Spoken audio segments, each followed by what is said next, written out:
The Historical Society has a history of collaboration with the Congregational Church. On New Year's Day 2013, for instance, the Society participated in a bell ringing and ceremony to commemorate the 150th anniversary of President Lincoln's signing of the Emancipation Proclamation, which led to the end of slavery in the United States. And in 2016, the Historical Society collaborated with local historian Robert Romer of Amherst, who had invited the descendant of a Hatfield slave to visit him.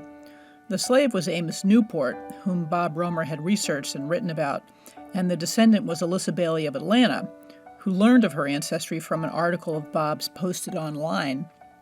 Alyssia was joined by her sister and her sister's daughter, and Bob was joined by fellow local historian Eric Weber of Williamsburg, who had also done extensive research on Amos Newport.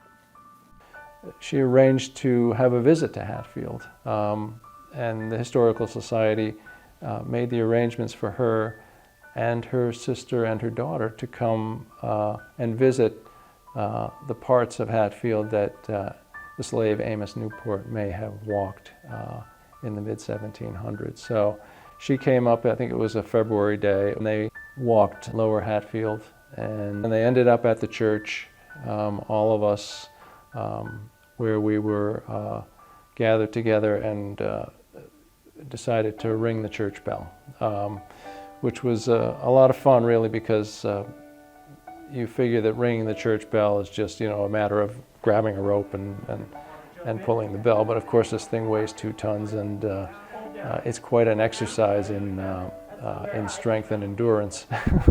But everybody got a chance to try to ring the bell, and it was a lot of fun. We got it ringing, and we ended off that moment by singing "Amazing Grace." And it was amazing that Alyssia's young daughter, she kind of led in the singing. She knew all the verses by heart, and it was a very kind of emotional. It was an emotional moment to have her, as a descendant of a slave, come to Hatfield, where we never think about slavery. And I think it had an emotional effect on all of us, and a profound effect. And that's all related to what the Historical Society does, is to kind of bring our history alive. It is still alive. There are people living, directly related to our history, and to get people from Atlanta and Hatfield to come together and talk about our history and to relive it, I think is quite a benefit to our community. So we're lucky to have them.